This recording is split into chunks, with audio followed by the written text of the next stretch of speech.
Gathering Blue by Lois Lowry, Chapter 16. Evening came. Kira, in Thomas's room, looked down through the window at the squalor of the village and listened to its chaotic din as workers in the various sheds finished their last chores. Down the lane, she could see how the butcher threw a container of water over the stone doorstep of his hut, a useless gesture toward cleaning away the clotted filth. Nearer, she watched the women leaving the weaving shed, where she had worked as helper for so much of her childhood. Kira wondered, smiling, whether Matt had been there during the workday that had just ended. Assigned to cleaning up chores, he had probably been underfoot with his mates, making trouble and stealing food from the women's lunches. From her place at the window, she couldn't see any sign of him or of his dog. She hadn't seen them all day. She waited there with Thomas until long past dark, until the tenders had taken their food trays away. At last the entire building was still, and the clamor from the village had subsided as well. "Thomas," Kira suggested, "take your little piece of wood, the special one. I have my scrap with me."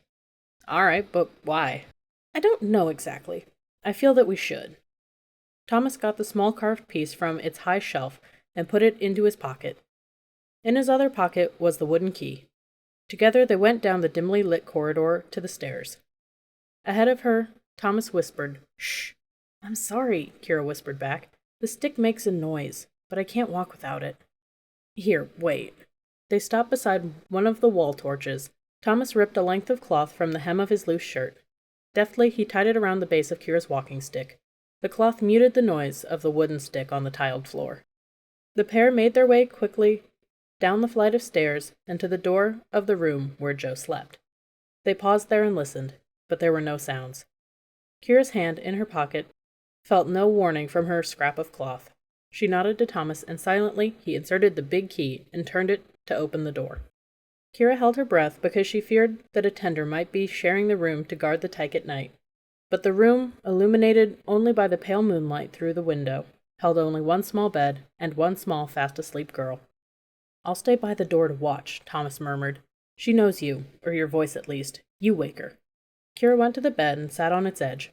Propping her stick beside her, gently she touched the small shoulder. "Joe," she said softly. The little head, long hair tangled, turned restlessly. After a moment the tyke opened her eyes with a startled, frightened look.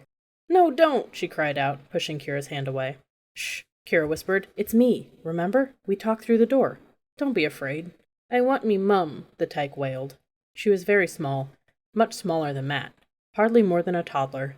Kira remembered the power of the singing voice that she had heard, and marveled that it had come from this tiny, frightened waif of a thing.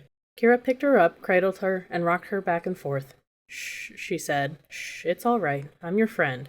And see over there? His name is Thomas. He's your friend, too." Gradually the tyke was soothed. Her eyes opened wide. Her thumb slid into her mouth and she spoke around it. "I'd be listening to you at the hole," she said, remembering. "Yes, the keyhole. We whispered to each other. You know me, Mum. Can you bring her?" Kira shook her head.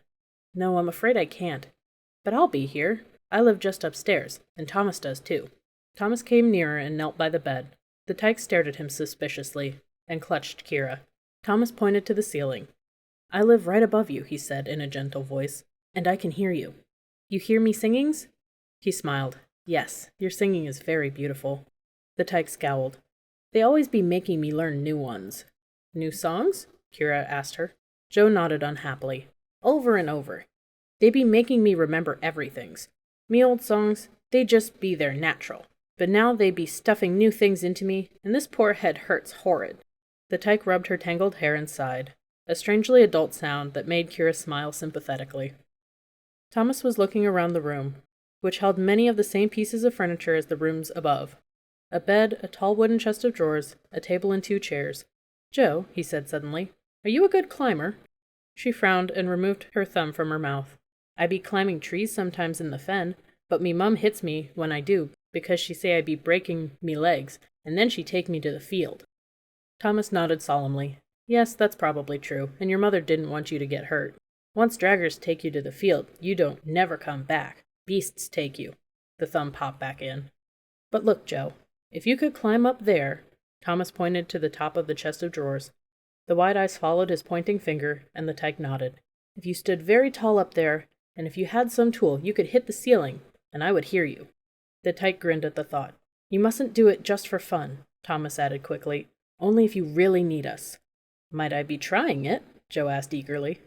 Kira lifted her down to the floor.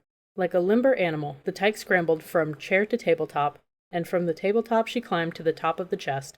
Then she stood triumphantly. From below her woven nightdress emerged 2 bare thin legs. We need a tool, Thomas murmured, looking around. Remembering something from her own quarters, Kira went to the bathroom. As she had guessed, a thick hairbrush with a wooden handle lay on the shelf beside the sink. Try this, she said, and handed it up to the tyke. Smiling broadly, the little singer reached up and thumped the brush handle on the ceiling. Thomas lifted her down and put her back into the bed. That's it then, he said. If you need us, that's the signal, Joe. But never just for fun. Only if you need help. And we'll come to see you too, even if you don't thump, Kira added, after the tenders are gone. She tucked the bed covers around the tyke. Here, Thomas, put this back, would you? She handed him the hairbrush. We must go now, she told Joe. But do you feel better, knowing that you have friends up there? The tyke nodded. Her moist thumb slid into her mouth. Kira smoothed the blanket. Good night, then. For a moment she sat there on the bed, feeling a vague memory of something else that should be done. Something from when she was a small tyke, like this, being put to bed. She leaned down toward the girl intuitively. What was it that her mother had done when she was small? Kira put her lips on Joe's forehead. It was an unfamiliar gesture, but felt right. The little girl made a small contented sound with her own lips against Kira's face. A little kissy, she whispered, like me mum. Kira and Thomas parted in the upstairs corridor and made their way separately to their own rooms. It was late, and as always, they were expected to work in the morning and needed sleep. As Kira prepared for bed, she thought about the frightened, lonely tyke below. What songs were they forcing her to learn? Why was she here at all? Ordinarily, an orphan tyke would be turned over to another family. It was the same question that she and Thomas had discussed the day before, and the answer seemed to be the conclusion they had reached. They were artists, the 3 of them, makers of song, of wood, of threaded patterns. Because they were artists, they had some value that she could not comprehend. Because of that value, the 3 of them were here, well-fed, well-housed, and nurtured. She brushed her hair and teeth and got into bed. The window was open to the breeze.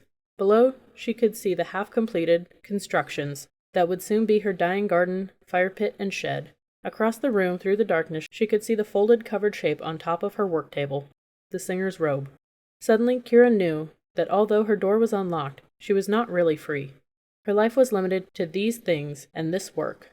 She was losing the joy she had once felt when the bright colored threads took shape in her hands, when the patterns came to her and were her own. The robe did not belong to her, though she was learning its story through her work. She would almost be able to tell the history now that it had passed through her fingers, now that she had focused on it so closely for so many days. But it was not what her hands or heart yearned to do. Thomas, uncomplaining though he was, had mentioned the headaches that afflicted him after hours of work. So had the little singer below. They be stuffing new things into me, the tyke had whimpered. She wanted the freedom to sing her own songs, as she always had.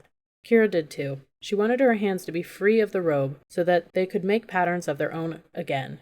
Suddenly she wished that she could leave this place, despite its comforts, and return to the life she had known. She buried her face in the bedclothes, and for the first time cried in despair.